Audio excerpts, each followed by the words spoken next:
So I wanted to start first and ask you about Taiwan, but in the context of the conversation that's happening on Capitol Hill right now, which is on this national security supplemental. It feels like Congress is struggling to fund Ukraine aid, fund Israel aid. There's obviously some money to counter China in that national security supplemental as well. Are you concerned that Taiwan can't view the U.S. as a reliable ally because of the struggle on Capitol Hill over this funding? Well, thank you so much for having me. And on the, I guess, the 1-year anniversary of the spy balloon, I don't know if anybody's celebrating. We're, going to talk about a very timely topic of China and Taiwan and so forth.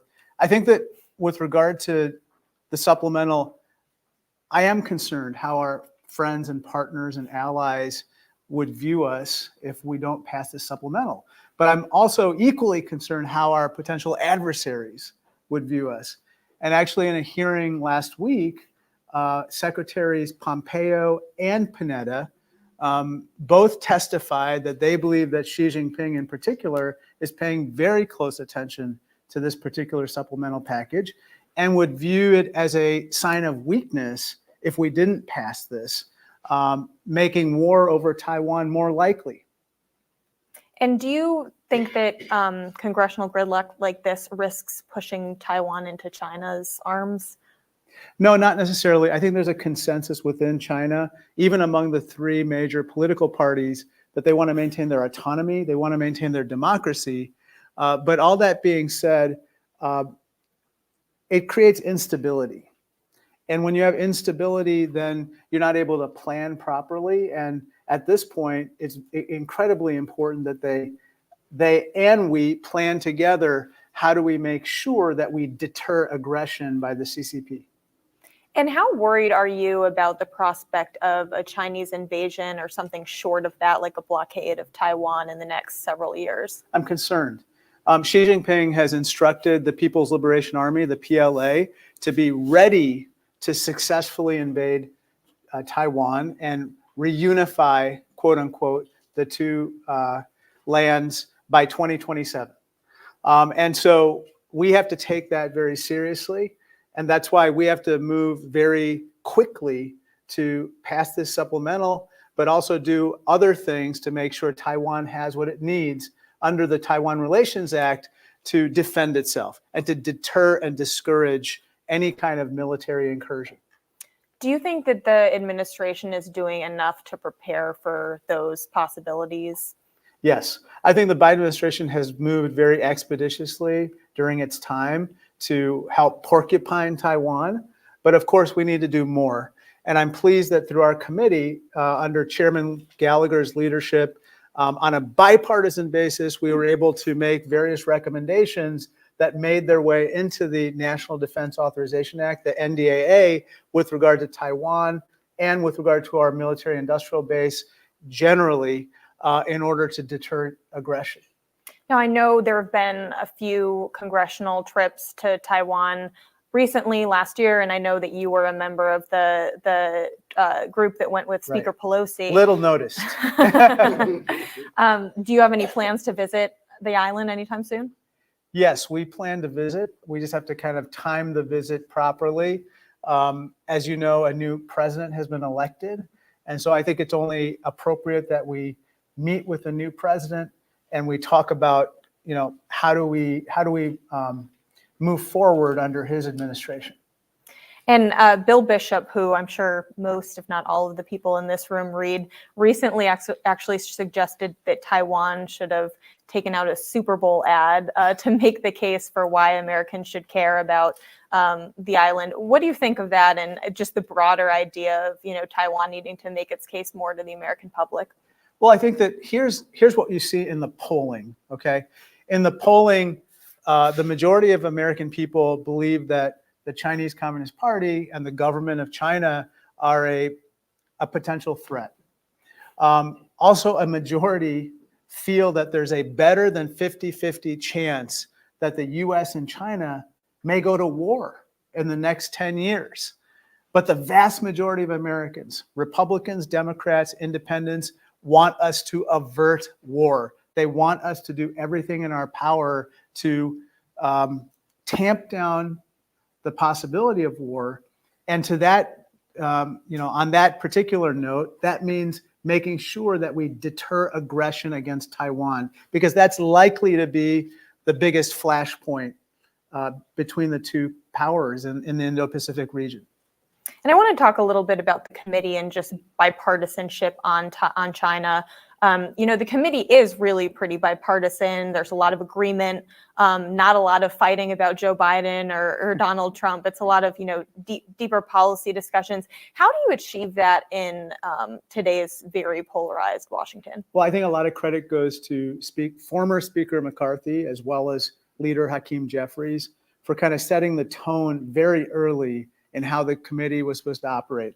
I remember the first day that we met. We actually met in then Kevin McCarthy's big conference room in his speaker suite. And, it was me and Gallagher, and then it was McCarthy, and Jeffries was sitting just to his left. And, McCarthy at that point said very clearly, he said, look, we need this committee to succeed. And if you want to engage in partisanship, I've got committees for that. But if you want to get something done, this is that committee. And so I think they set the right tone. They also selected members who, quite frankly, reflect the diversity of our caucuses, but most importantly, are serious. They're serious about the issues. They're curious about, how do you address some of the more kind of, especially the technologically complicated questions, and then how do we kind of come together on bipartisan recommendations. Have you gotten any feedback from the current Speaker, Mike Johnson, on the committee's work? Yes, he's following very closely. He is very interested in kind of maintaining that same spirit that his predecessors, started.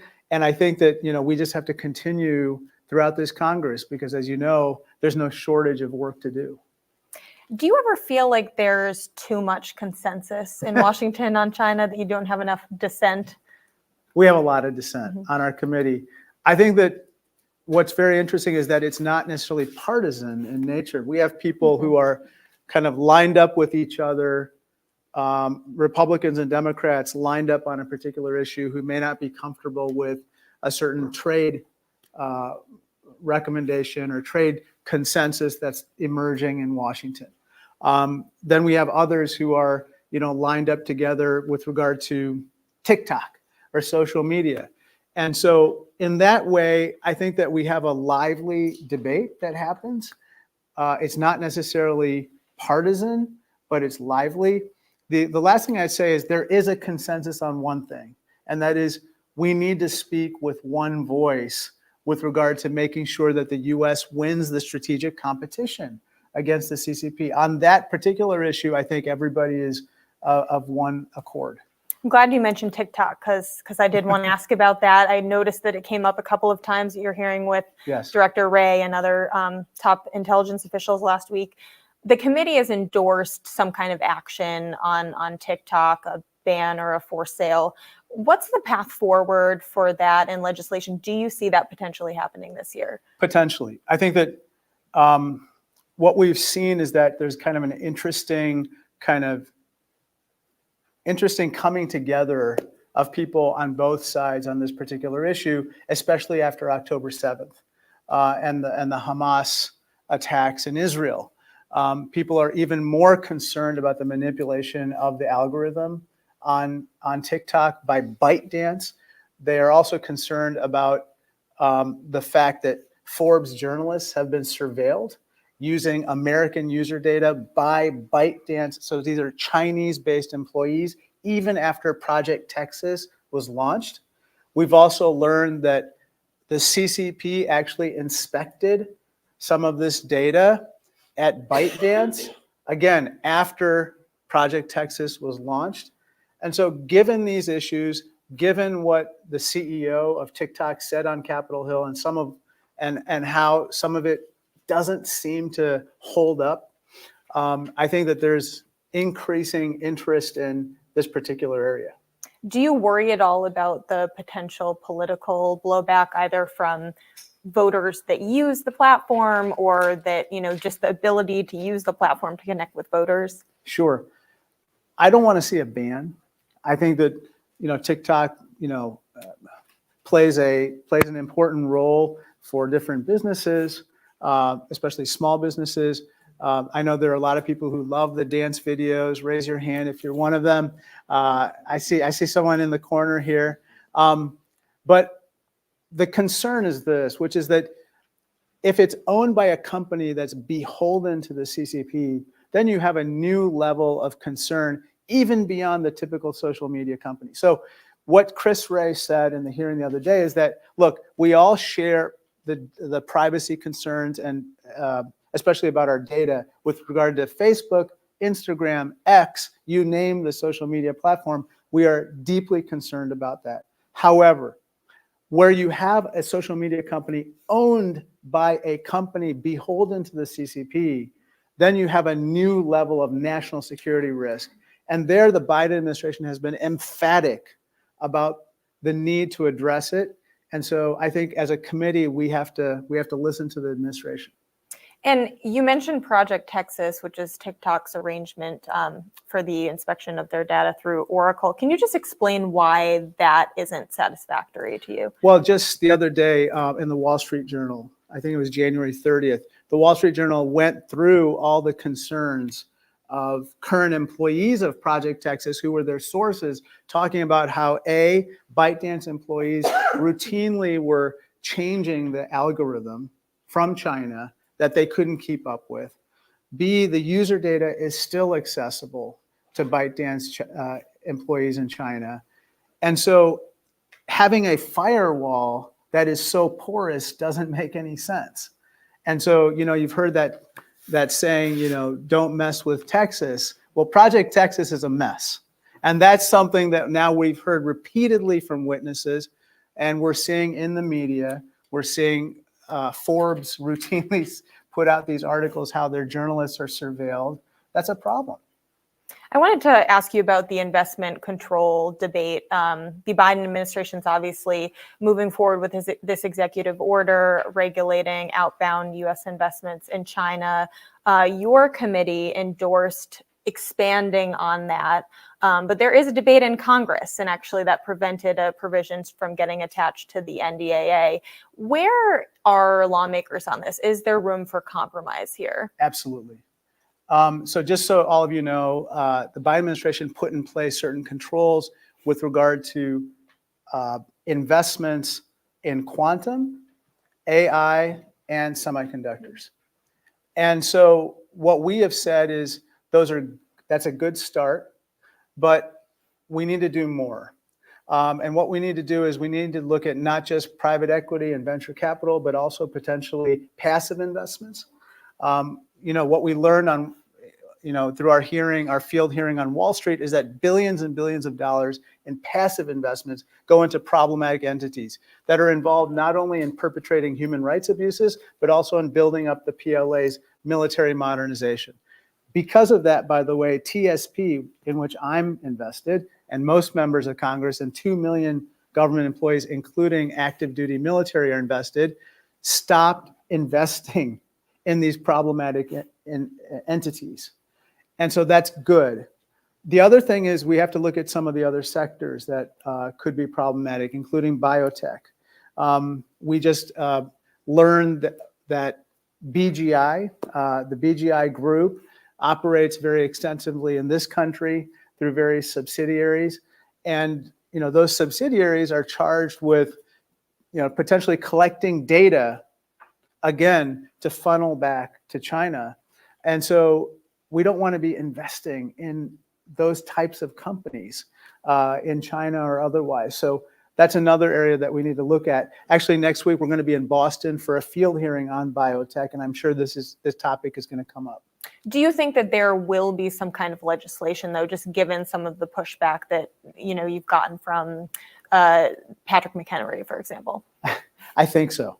I think that we're going to see some kind of compromise. You heard of the Casey Cornyn bill. Mm-hmm. Obviously, Mr. McHenry has his opinions as well, as do others. And so we need to come together on this. And you have had investigations into BlackRock, other investment firms. Are those still ongoing? And what are you still looking to, if they are, what are you still looking to glean from them? Yes, they're ongoing. I don't want to get into the specifics, except that probably most of you who followed this know that BlackRock and others have investments in some of these problematic entities. When I say problematic entities, they might be on one of those entity lists. They might be on the Uyghur Forced Labor Prevention Act list, or they might be on one of the military sanctions lists. And so, what we want to do is, finish the investigation, publish our findings, and then go to legislation. And then the committee's report last year laid out a number of economic recommendations. It called for an overhaul of the U.S. economic relationship with China, but stopped short of endorsing ending normal trade relations with China. Why did you stop short of that? Well, I think that here's the issue, which is that if the CCP decides to play by the rules of the WTO, then I don't think that the countermeasures that we have adopted, whether it's increased tariffs or otherwise, the urgency of having those goes away, okay? And we can kind of go back to potentially a regime that is much more normal, so to speak. But if they're going to engage in economic aggression, if they're going to engage in dumping, for instance, and we had a field hearing in Wisconsin at Stoughton Trailers, where the company was like this close to going bankrupt because of dumping of Chinese trailers under the cost of the metal, the steel that was in those trailers. Then you have to have tariffs. You have to have some countermeasures to protect our industry. With regard to kind of reevaluating the relationship, what we're saying is we don't need to end PNTR, but we do need to think about kind of what does it look like for the CCP to kind of get back into compliance? Because right now they're not in most areas, and that's not fair to our industry or to our American businesses. Donald Trump actually endorsed imposing tariffs of 60% or more on China recently. I'm wondering what you think of some of his comments about, what he would do if he was reelected. Oh gosh, I was scared you said he endorsed our report. Then I would have been like, okay, I'm not sure how to handle that. Look, I don't really know the context of his comments, except that what I have to say is right now, I'd like to see, given the economic turmoil that is ongoing within China, I'd like to see them reduce their economic aggression. And doing so, it will help all of us. It'll help them. It'll calm their investors, both internally and externally, which they need to calm. And then it will also help us with regard to, giving us space to potentially look at, okay, are these tariffs making sense? Okay. And so that's what I'd like to see. We'll see if they go down that path, but I hope that we're able to discuss that, in our ongoing dialogue. Do you think that that's possible, given what you're hearing from the administration and the dialogues they're having? Anything is possible right now. I think the depth of the economic slide in China is much greater than anything that we can see looking at their data. I think their data is cooked anyway. I can't believe anything that comes out of China. I think they're seeing massive youth unemployment, maybe as much as their official data is 22 to 25% before they stopped publishing that data. It might be higher than that. The biggest fear that the Chinese people have right now, or I should say the government of China has right now, is deflation. They're entering a deflationary period where I think that there's a real crisis of confidence in the economic leadership of the country at the grassroots. Okay? After the zero COVID policy, which was an utter disaster, Xi Jinping changed course. I think it's time for him to change course again right now. Because right now he's seeing his economy kind of enter a stage where they've got to be concerned about the stability of their political regime. And I don't know how he's going to react. What did you make of his trip to the U.S. last year and just the way that he, met with, It was spoke all at that about dinner? this. It was all about this, Morgan. It was all about calming nerves. I don't have illusions that they've suddenly changed their strategic goals with regard to Taiwan or with regard to any of their ideological goals. But tactically, they wanted to calm investors' nerves. That's why this meeting with Joe Biden was so important to them. And he needed to look like he was stabilizing the relationship. Okay. And I think that's also why they've entered into the military to military communications channel. That's why they're entering into the fentanyl working group. That's why they are entering into this AI working group with regard to the military. I think it's all about calming investors' nerves and calming the really roiled economy. And the Biden administration talks a lot about de-risking. Yeah. Do you think that the U.S. is headed towards at least a partial decoupling from China? Where are we going with a lot of the policies that the U.S. is implementing? I don't see decoupling. I think it's going to be diversifying the portfolio. So what I see, even before the U.S. government has done anything or said anything, what we see in the private sector over and over again, because, members of the committee, including myself and Chairman Gallagher, we meet with, members of various industries. And what they tell us is we are already establishing a redundant supply chain in India, in some other country in the region. So regardless of what the USG does, they are going to continue this. I'd like to see more of it brought home also.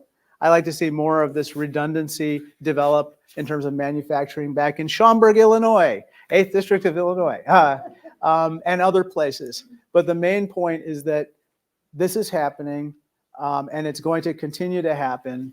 And I think that it's a good thing, especially given what happened in the pandemic and the fact that, everything from PPE, personal protective equipment, to active pharmaceutical ingredients were in short supply. It doesn't make sense to just have one sole source for any of that.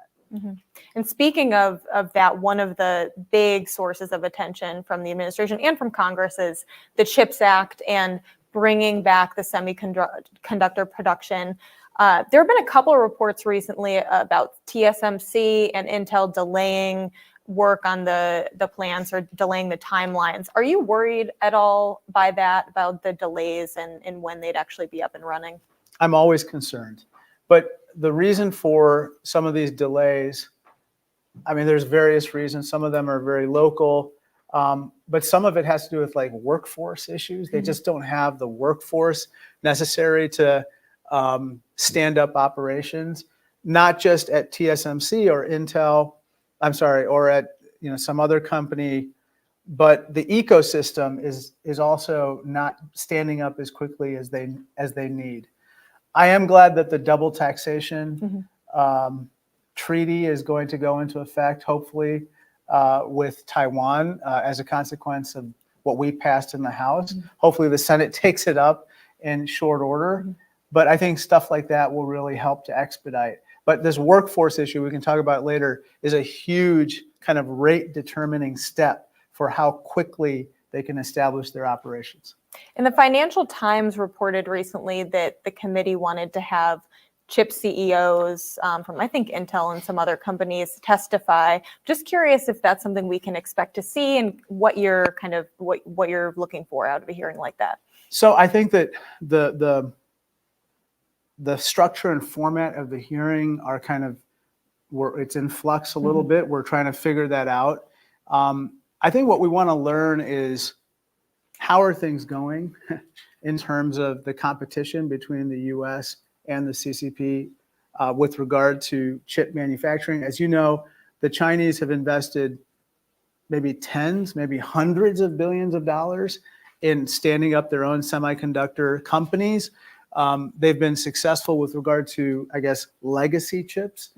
But with regard to the highest end semiconductor chips, they aren't necessarily exactly where they would like to be. That's why the export controls with regard to those chips bite the way that they do right now. And so we want to learn more about that. Mm-hmm. And one of the meetings that stuck out to me last year was when you and Chairman Gallagher traveled to the West Coast, met with Apple, Microsoft executives, Disney executives. Those meetings were obviously private. Can you talk about kind of what your approach was, and will you ever call those kind of executives to testify publicly? I don't know. Mm-hmm. But the meetings were illuminating because you get to hear from them, like, what are the challenges that they face? What are the opportunities? Also, interestingly, a lot of these executives have had personal experiences with Xi Jinping Mm-hmm. and other senior leaders, whether, when Xi Jinping was operating at the local level or otherwise. And so that was also, very, very insightful. Mm-hmm. And I also wanted to know how worried you are about China's dominance in the EV supply chain. Chairman Gallagher has raised concerns about Ford's partnership with the firm CATL. Just wondering if you have concerns about that and kind of what Congress can do. Yeah, it's a that, funny name. It's cattle. Cattle. And the first time I heard that a long time ago, they said, "What do you think about the cattle deal?" I was really confused. But so here's all of you know this, but the Chinese dominate in almost every segment of the EV supply chain. Okay, from the anodes and the cathodes that go into batteries, EV batteries, to the batteries themselves, to the cars, to everything else. All that being said, I think the world sees, EVs as being the future. And I think that, even my colleagues on the other side know that, electric vehicles are going to be very, very important for the American economy. And so how do we make sure that we bring that supply chain Mm-hmm. to the US? Mm-hmm. Because I am concerned that, we're going to end up being in a situation where they have coercion, they have the power of coercion over certain critical components, whether it's those anodes or cathodes or the critical, elements, whether it's lithium or manganese or cobalt that we might need for these EVs. So we got to quickly kind of figure out those redundant suppliers. Mm-hmm. And is that is the solution there to, purely to bring them back, or is it also kind of partnering with other countries? What's the best way forward? All of the above. Mm-hmm. I think that, what we see is, for instance, let's take Australia for a second. Australia mines almost all of these critical elements and rare earths, but they don't process them. And the processing all gets done in China. So they mine all this stuff, they send it to China, and then China sends it back to the rest of the world. So the question is, how do we stand up, for instance, processing plants Mm-hmm. either in Australia or elsewhere that could handle the processing of these elements so that we can then be able to have a second supply as opposed to just relying on China. The same is true with regard to other parts of the supply chain. One very interesting thing, by the way, that I learned today is that aluminum for some of these EVs in China are coming from Xinjiang. Mm-hmm. We haven't talked about Xinjiang and the Uyghur forced labor that's employed with regard to mining aluminum. And so I think that's going to be another issue that the CCP is going to have to deal with over time, which is I see us as well as other countries saying, look, we don't want to import cars that are made with aluminum from slave labor. Yeah, and I'm glad you mentioned that. Literally the next topic I was going to move to. Okay. I know that the committee had the investigation into Shein and Temu about potential forced labor in those supply chains. Or is that something you're still working on? And yes. Are you expanding that at all to look at other companies or other industries? The short answer is we're still working on this issue. Mm-hmm. We're trying to figure out what's the right way forward, because the Uyghur Forced Labor Prevention Act is not being enforced. That's the big problem. And there's something called a de minimis exception, which allows companies like Shein and Temu to basically send packages here, each of which falls within the exception, the de minimis exception, and therefore they're not necessarily getting the scrutiny they deserve from a Uyghur Forced Labor Prevention Act standpoint. So we have to kind of look at that as well. All that said, I think apparel, fast fashion is kind of where we see this being kind of the most critical issue. There might be others, but this is certainly a problem. And what do you want to see from the Biden administration when it comes to better enforcing the Uyghur Forced Labor Protection Act? Well, one thing is the CBP has been very frank with us, which is they feel they need more resources. And so I think that providing them with more resources for that and the border is probably a good idea. I think that we probably need to see some policy changes as well. But the Biden administration is kind of, without the resources, it's very hard to kind of inspect at this point, hundreds of millions of packages that are coming in, if not billions. And so this is a big problem. And kind of more broadly looking at the Biden administration's approach to China, is there one thing that kind of stands out as your biggest criticism of the way that they've handled things, whether it's any of these issues? I think that they've done a very good job. I think they've also dispensed with the rhetoric, which I think is unhelpful and overly provocative.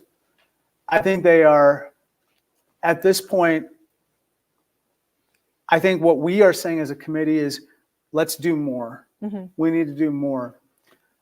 All that being said, they could use Republican cooperation on certain issues that we, hopefully on the committee, can help to marshal. Just as an example, one part of the economic report from December that you referenced before talks about how we need to fully fund, basic research in, artificial intelligence and technologies of the future.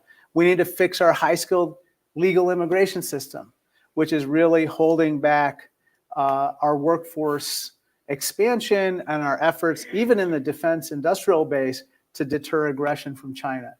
So these are some of the areas where the Biden administration can do more, but they can only do more with kind of more cooperation from Capitol Hill. What kind of feedback do you get from the administration on the work that the committee is doing?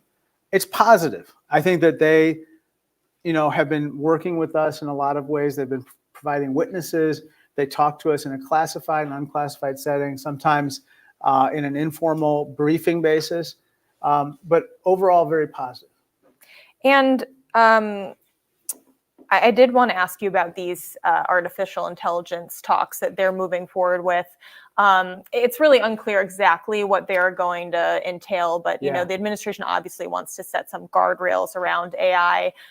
What do you think about having U.S.-China dialogue on AI, and what's your kind of level of hope for those producing something? Well, I think at a basic level, I think it's a good idea that we're talking about how we don't want to have AI kind of be used for any kind of autonomous lethal systems. There has to be human beings in the loop whenever lethal activities are undertaken.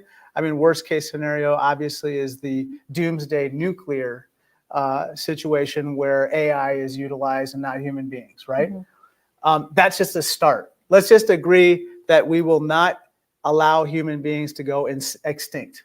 That would be a good first starting place. And hopefully from there, I'd like to see more, but obviously then we get into more controversial issues.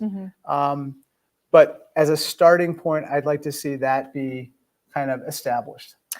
How optimistic are you about these fentanyl negotiations that the U.S. is undertaking with China? I think what I'm told is that they're promising. So the CCP has some visibility into the end users or some of the users with regard to their precursor chemicals. They claim that the problem is really us. It's our demand for the fentanyl, not their supply of these precursor chemicals. And that, they would never sell to Sinaloa cartel this stuff. I think the problem is, what I've brought up is, I don't see a fentanyl problem in China. I see the fentanyl problem here in the US. And so what is going on?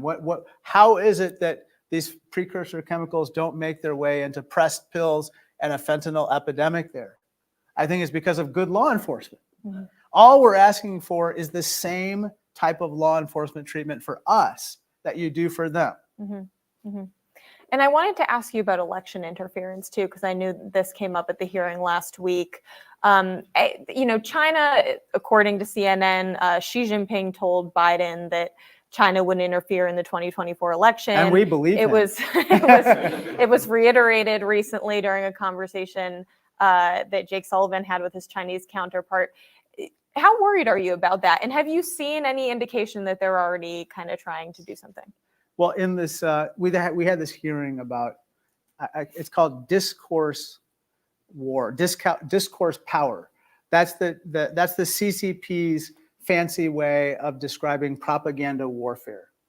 And they have developed a very, very sophisticated approach to discourse power involving deep fakes and other technology that they employ and they tried to employ in Taiwan and elsewhere. I think that we would be naive to think that either the CCP or CCP aligned actors would not attempt to use some of this technology here in the US. And that's, by the way, why I am a little bit concerned about social media apps here that might be manipulated by the CCP, especially where, for people under the age of 30, just to take example of TikTok, 1/3 of people under the age of 30 use that as their primary news source. And so you can easily see how certain content that might be critical of one individual in our country, or might be supportive of another individual in our country, could be manipulated. And we see that certainly with regard to content critical or supportive of the CCP. So it's possible. It's within what they can do. So that's why we have to be concerned.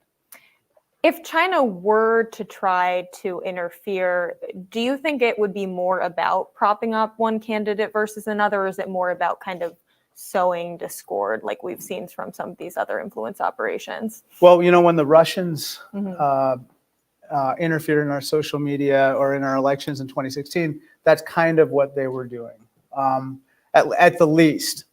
Now, some people think that they actively were advocating against Hillary Clinton, for instance.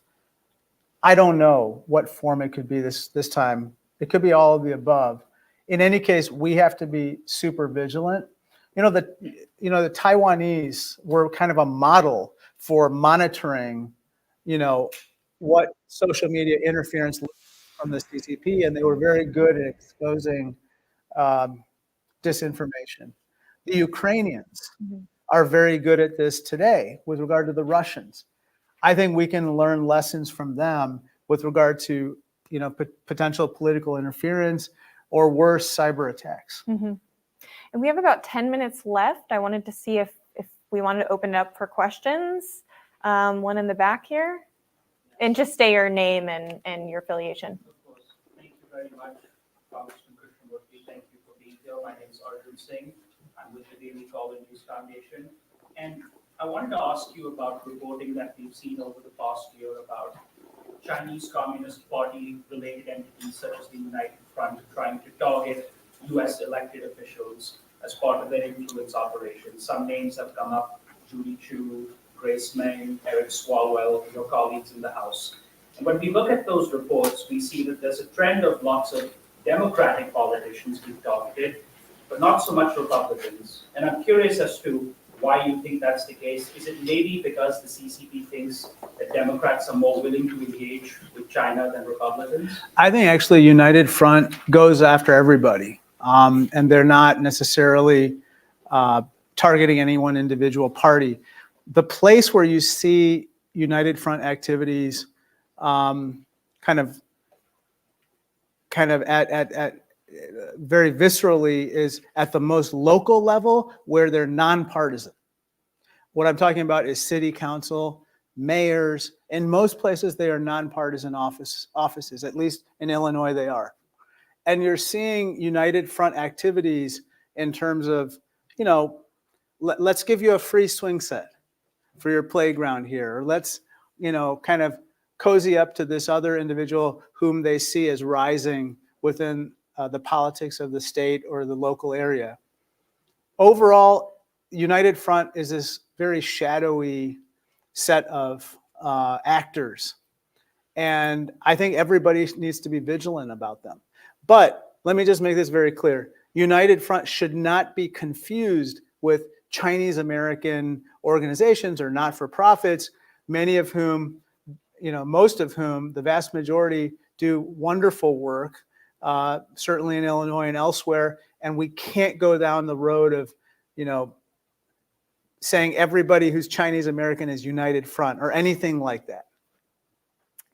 Right here. Congressman Javier with the Business Roundtable. You mentioned processing in terms of critical minerals, and usually it's in the context of hoping to have those kinds of operations in allied countries. But what about domestic processing of critical minerals? And could that be part of the permitting reform discussion? Sure. And I think it is.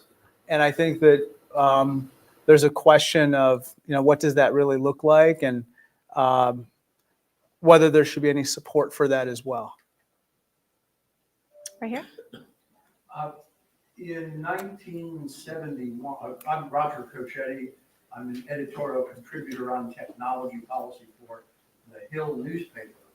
In 1971, at the absolute peak of the Cold War, President Nixon and President Kosygin, two hardliners, agreed to, on the Apollo-Soyuz linking up. In retrospect, both said they did this because they wanted to dampen demands among the public and interest groups in their respective countries for an all-out nuclear war against the other party. In other words, it was a show, and when it happened, millions of people watched them on TV. Since the mid-90s, we've had a legal prohibition on any type of U.S. cooperation with China in outer space. That means deep space, scientific exploration, planetary defense against asteroids or anything. Do you think it's timely for the United States to revise that policy and cooperate with China on purely scientific space, deep space exploration, deep space research, planetary defense, these things that are barely, I mean, China has the largest radio telescope. We have the largest space telescope. China's got moon landers on the far side of the moon.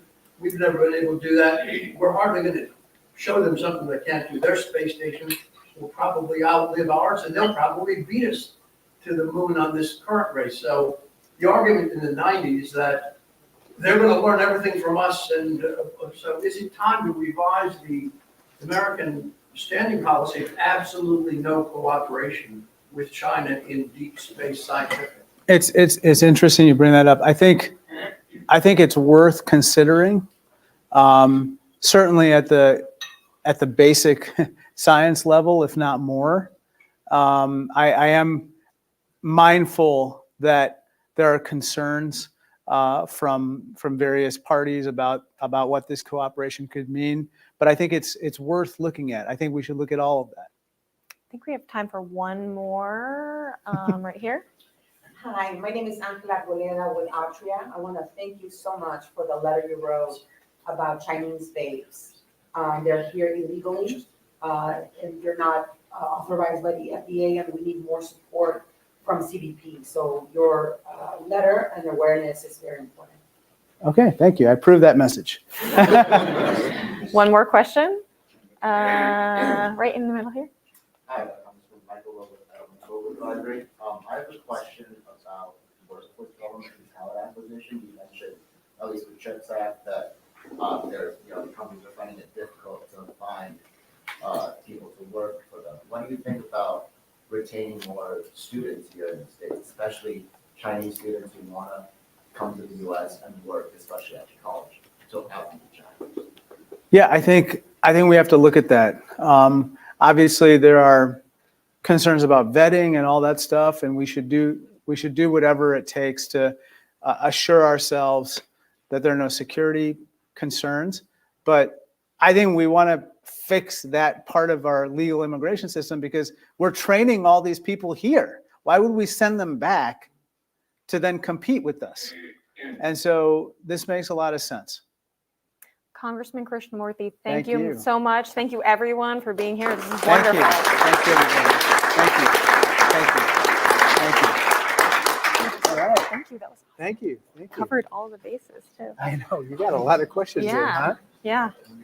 Good to see you. Thank you. Oh, okay.